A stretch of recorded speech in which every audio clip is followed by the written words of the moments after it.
사람의 발걸음이 걷는 자에게 있지 아니하고 걷게 하시는 하나님께 있음을 믿습니다. 오늘도 우리의 인생길을 주님께 맡겨드리오니 주님의 가장 선하신 길로, 의로우신 길로 인도하여 주시옵소서. 오늘도 주시는 말씀 따라 순종하며 주의 길 걷기를 소망합니다. 주님의 지혜와 주님의 뜻을 오늘 이 새벽에도 저희들에게 가르쳐 주시옵소서. 감사하며 예수님의 이름으로 기도합니다. 아멘. 죽고 싶을 만큼 힘든 고통의 순간에도 고난과 죽음의 주권자이신 하나님을 인정하며 그분을 붙드시는 우리 필그림의 모든 권속들 되시기를 주님의 이름으로 축원합니다. 우리 옆에 계신 분들과 자카를 인사 나눌까요? 힘들수록 주님의 주권을 더욱 의지합시다. 네, 주님의 주권을 더욱 인정하며 의지하는 우리 모두가 되기를 원합니다. 오늘 욥기 4장입니다. 764쪽입니다. 욥기 4장은 욥의 친구 엘리바스가 처음으로 말하는 장인데요. 그는 욥의 고난에 대해서 인간적인 논리로 해석하며 의인이 고난을 받을 리가 없다는 관점을 제시하고 있습니다. 우리 한 절씩 교독하도록 하겠습니다. 대만 사람 엘리바스가 대답하여 이르되 내가 실증을 내겠느냐, 누가 참고 말하지 아니하겠느냐. 보라, 전에 내가 여러 사람을 훈계하였고 손이 늘어진 자를 강하게 하였고 넘어진 자를 말로 붙들어 주었고 무릎이 약한 자를 강하게 하였거늘 이제 이 일이 내게 이름에 내가 힘들어하고 이 일이 내게 닥침에 내가 놀라는구나. 내 경명이 내 자랑이 아니냐, 내 소망이 내 온전한 길이 아니냐. 생각하여 보라, 죄 없이 망한 자가 누구인가, 정직한 자의 끊어짐이 어디 있는가. 내가 보건대 악을 밭갈고 독을 뿌리는 자, 죄송합니다, 8절 시작. 내가 보건대 악을 밭갈고 독을 뿌리는 자 그대로 다 하나님의 입 기운에 멸망하고 그의 콧김에 사라지느니라. 어린 사자의 이가 부러지며 사자는 사냥한 것이 없어 죽어가고 암사자의 새끼는 흩어지느니라. 내게 가만히 이르고 그 가느다란 소리가 내 귀에 들렸었나니 사람이 깊이 잠들 즈음 내가 그 밤에 본 환상으로 말미암아 생각이 번거로울 때에 두려움과 떨림이 내게 이르러서 모든 뼈마디가 흔들렸느니라. 그때 영이 내 앞으로 지나매 내 몸에 털이 주뼛하였느니라. 그 영이 서 있는데 나는 그 형상을 알아보지는 못하여도 오직 한 형상이 내 눈앞에 있었느니라. 그때 내가 조용한 중에 한 목소리를 들으니 사람이 어찌 하나님보다 의롭겠느냐, 사람이 어찌 그 창조하신 이보다 깨끗하겠느냐. 하나님은 그의 종이라도 그대로 믿지 아니하시며 그의 천사라도 미련하다 하물며 흙집에서 살며 티끌로 털을 삼고 하루살이 앞에서라도 무너질 자이겠느냐. 아침과 저녁 사이에 부스러져 가루가 되며 영원히 사라지되 기억하는 자가 없으리라. 장막줄이 그들에게서 뽑히지 아니하겠느냐. 그들은 지혜가 없이 죽느니라. 아멘.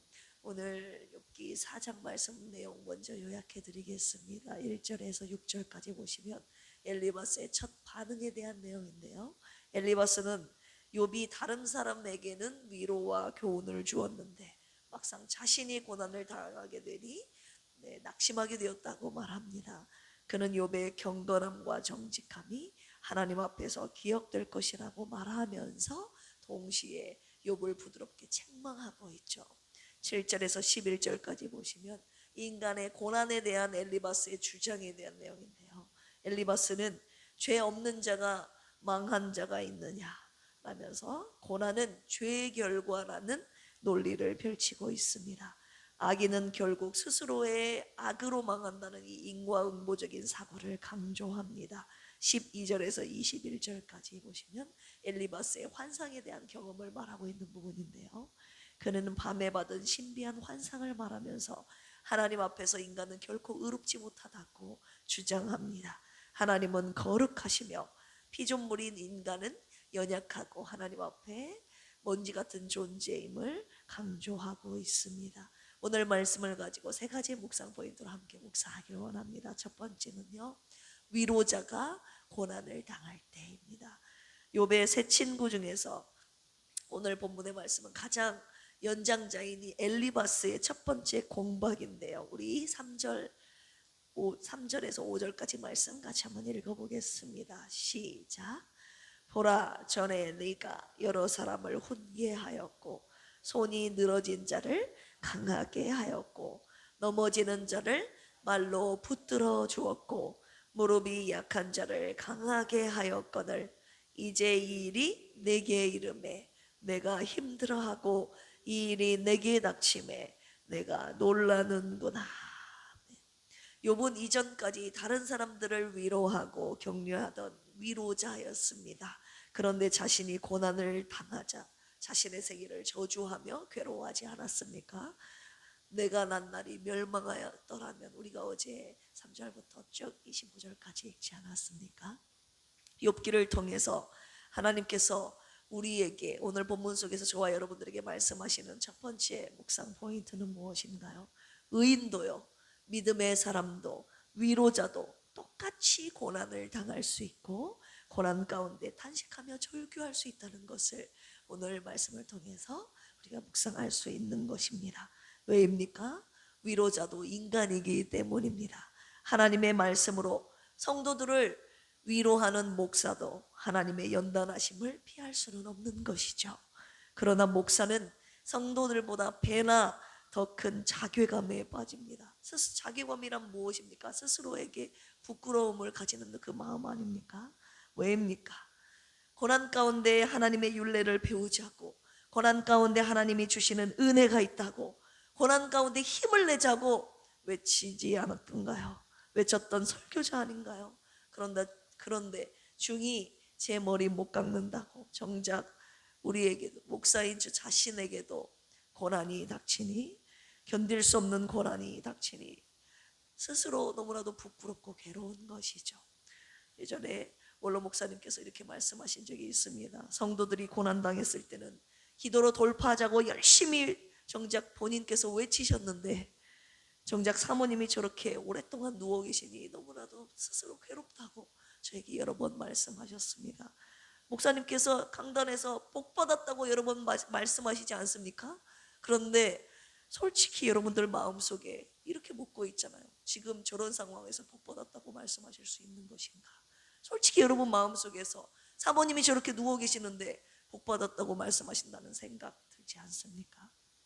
저도 원로 목사님도요, 고난 앞에서 하나님의 주권을 인정하고 하나님께서 주신, 하나님의 허락하에 주신 고난을 당하고 참아낼 수밖에 없는 연약한 인간임을 하나님과 여러분들 앞에 고백하고 있는 것입니다. 위로자도 고난을 당할 수 있다는 것입니다.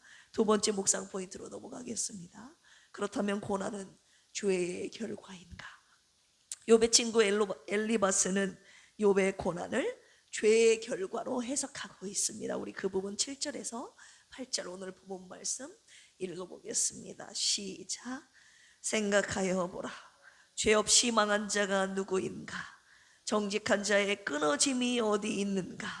내가 보건대 악을 밭갈고 독을 뿌리는 자는 그대로 거두나니. 엘리바스는 지금 욥의 고난을 인과응보로 해석하고, 그래서 하나님의 징계를 달게 받을 것을 지금 욥에게 충고하고 있습니다. 인과응보가 무엇입니까? 의인은 형통하고 악인은 고난받는다는 전통적인 신관입니다. 하나님의 절대 거룩함과 그 앞에 있는 인간의 연약함을 말하고 있는 것이죠. 그러나 엘리바스의 말은 욥의 상황을 올바르게 이해하지 못한 오해의 논리였습니다. 오해의 논리였습니다. 왜입니까? 욥이 당한 고난은 죄인이 아니라 의인이 고난받는 현실이었기 때문입니다. 우리 2장 3절, 욥기 2장 3절 같이 한번 읽어볼까요? 시작.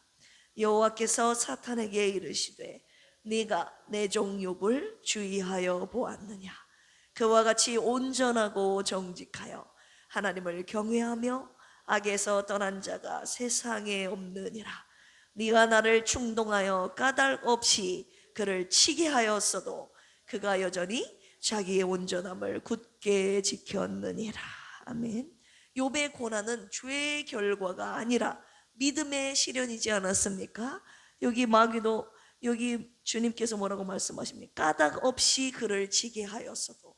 욥이 받는 고난은 까닭 없는 고난이었음을 우리가 알 수 있습니다. 세상의 기준으로는 고난이 죄의 결과라고 보이지만 하나님은 욥을 정금과 같이 연단하시기 위해서 욥에게 고난을 허락하셨습니다.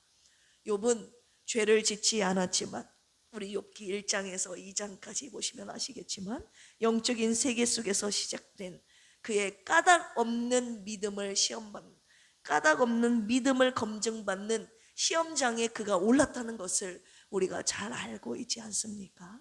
그러나 엘리바스는 욥의 고난이 어떻게 시작되었으며 어떻게 진행되고 있는지 그는 전혀 알지 못했습니다. 하나님의 뜻은 단순한 인과응보론으로 설명될 수 없는 것이죠.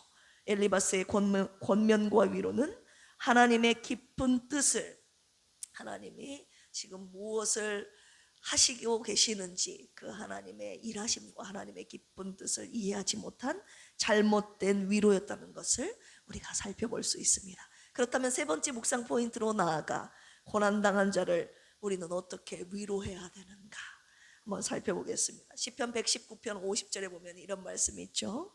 이 말씀은 나의 고난 중의 위로라.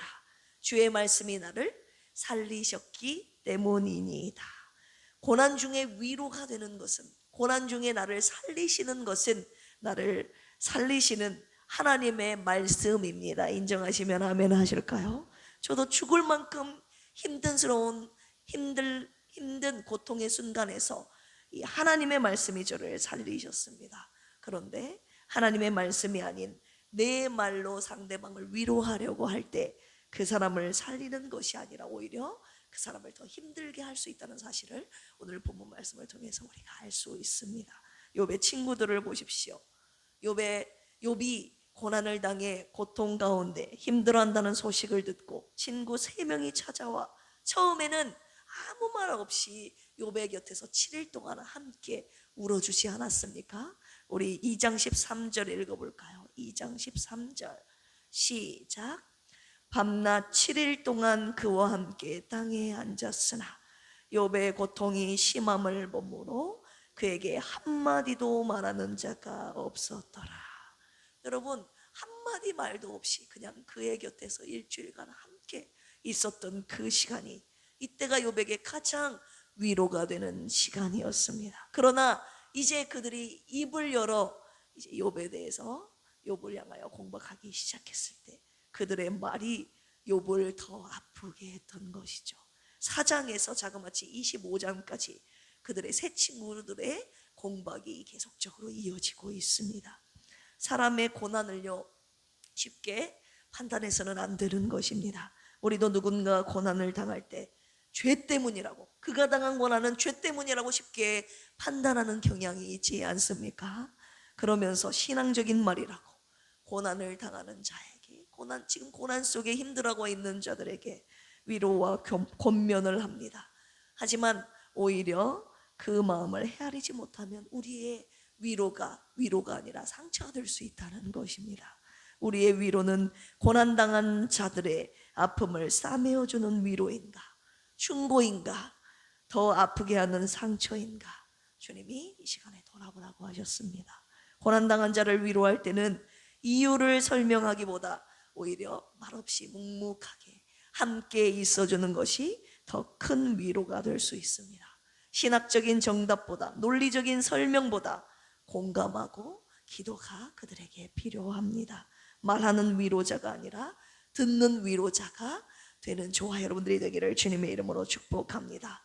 고난당한 이들을 판단하지 말고 하나님의 마음으로 품고 함께 울어주는 사람, 기도해주는 사람, 저와 여러분들이 되기를 주님의 이름으로 축복합니다. 여러분, 고난당하기 전과 고난당한 후에 이 욥의 위로가 똑같을까요? 욥은 고난을 통해 자신이 직접 죽을 만큼의 고난을 당하게 된 그 모든 고난을 견디고 난 후에 욥이 진정한 위로가 무엇인지 깨닫게 되지 않았을까요? 고난을 통해 진정한 위로자로 만들어 가시는 하나님을 찬양하며 우리 또한 고난 중에 위로의 달인이 되기를 주님의 이름으로 축복합니다. 함께 기도하시겠습니다. 믿음으로 살아가려고 하지만 때로는 견딜 수 없는 고통 앞에서 절망할 때가 있습니다. 주님, 고난이 우리를 무너뜨리지 않게 하시고 정금과 같이 빚어지게 하옵소서. 고난당한 자 옆에서, 고난당한 자 곁에서 함께 울어주며 함께하며 묵묵히 기도해주는 참된 위로자들이 되게 하여 주시옵소서. 몸과 마음과 영혼이 병들어 고통받고 있는 분들을 위로하여 주시옵소서.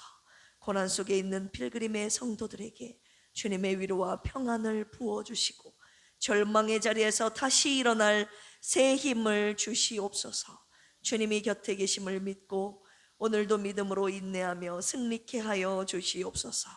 오늘 하루도 우리가 만나는 모든 사람들에게 진정한 위로자가 되게 하여 주옵소서.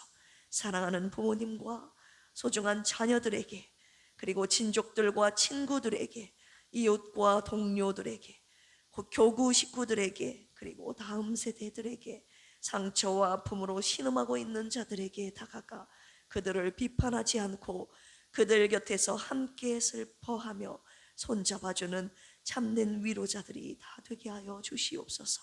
감사하며 예수님의 이름으로 기도합니다. 아멘. 주여 삼창하시고 기도합니다. 주여, 주여, 주여.